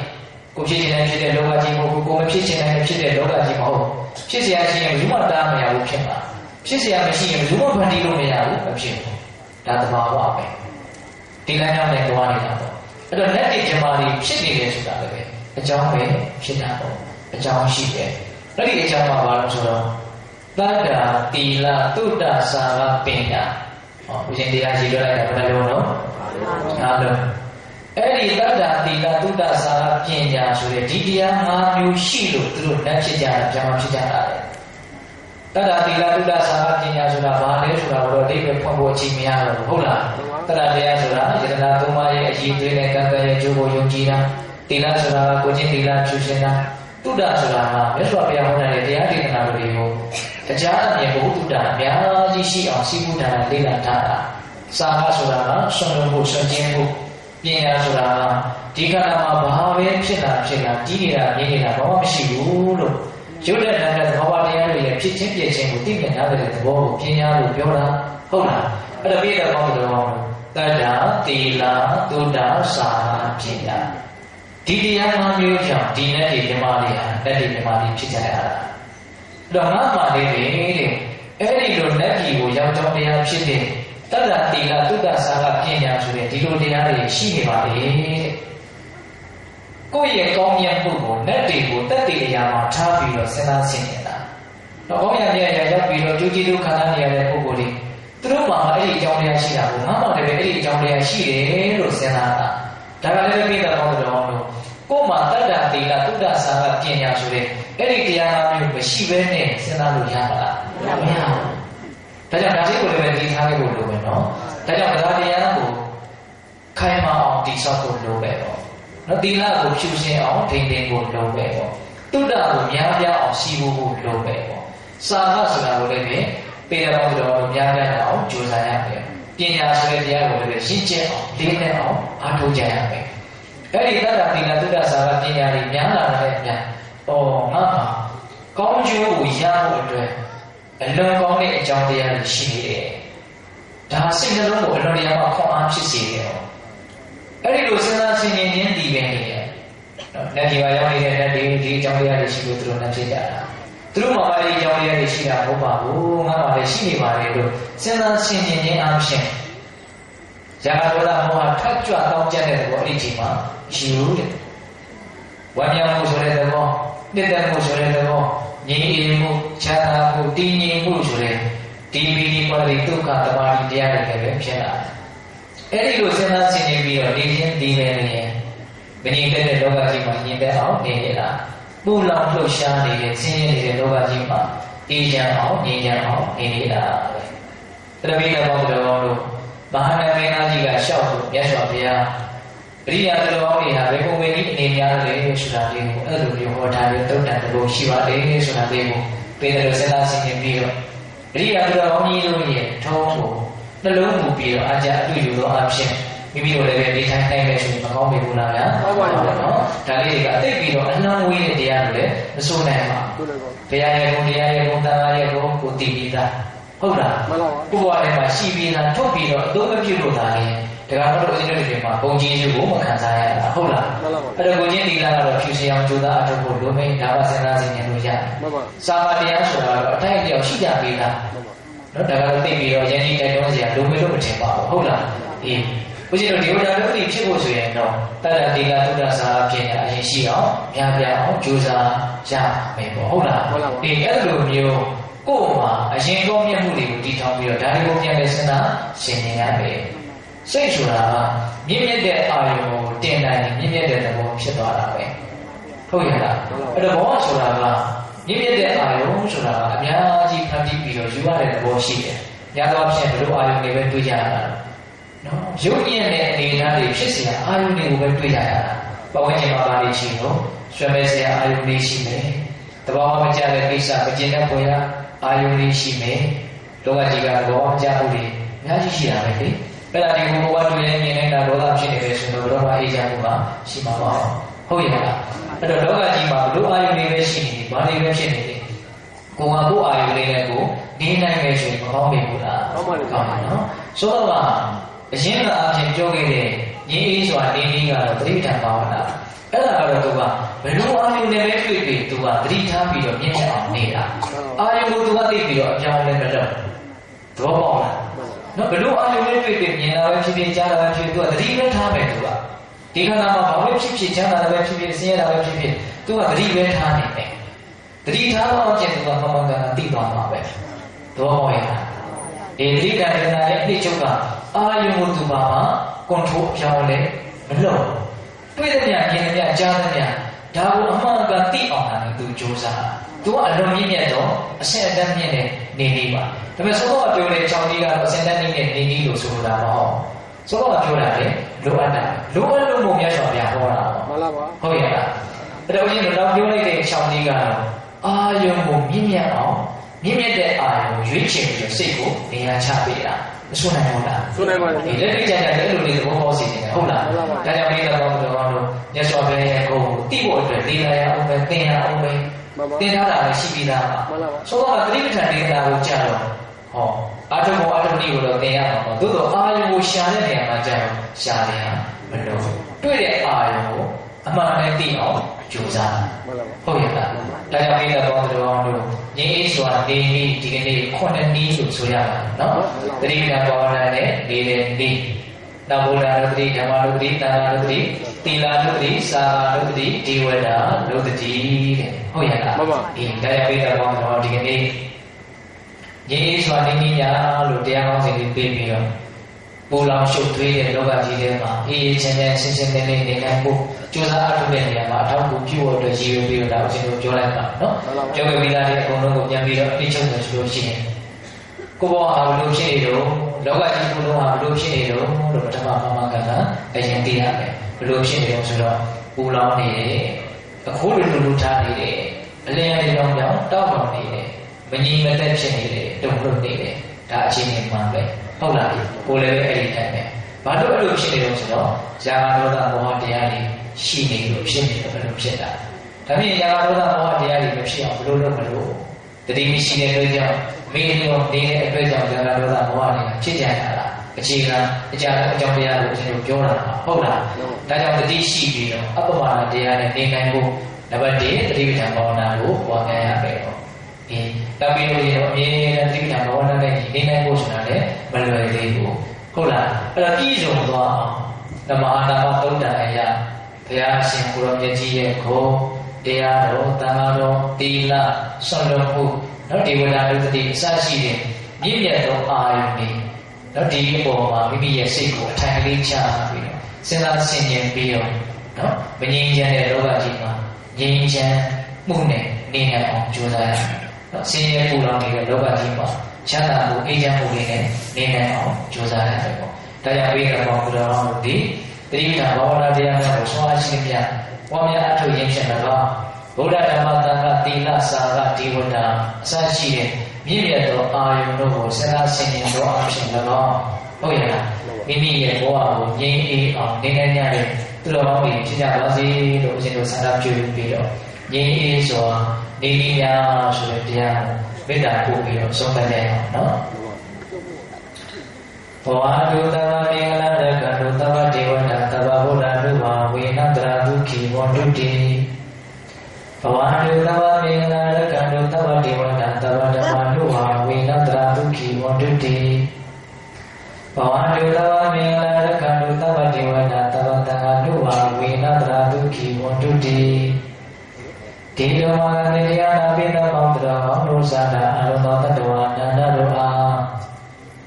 ဓမ္မမင်္ဂလာလောကီလောကဓာကောင်းဆိုရမြမင်္ဂလာဝါဝတိဘဝတို့ကောင်းစွာမသိဖြစ်တော်မူကြပါစေတည်းဓမ္မနိဝေဒနိမိတို့ခန္ဓာကိုယ်မှာစောင့်ကြနေကြကုန်သောတတ်နိမိတို့ဒီမှာစောင့်ကြနေကြကုန်သောတတ်နိမိတို့သာသနိမိတို့ကမှာစောင့်ကြနေကြကုန်သောဓမ္မရဲ့ကောင်းတဲ့ပေါင်းတို့ကလည်းပဲဘယ်ခံတို့ကောင်းစွာမသိဆောင်ရှောက်တော်မူနေကြပါစေတည်းသဗ္ဗဗုဒ္ဓတို့ဝဝေနကေငါဝါတို့တေစုမကပွင့်တော်မူကြ၏သူတို့ဒါပါဘုရားရှင်ကိုယ်တော်မြတ်တို့ရဲ့တကုတေသောအာနုဘောတော်တို့ကြောင့်၎င်းသဗ္ဗဓမ္မတို့ဝဝေနဘေရိယဘုရိယနိဗ္ဗာန်တည်တည်သောသောစေတသောတရားတော်မြတ်တို့ရဲ့ဘုဒ္ဓေသောအာနုဘောတော်တို့ကြောင့်၎င်းသဗ္ဗတာတို့ဝဝေန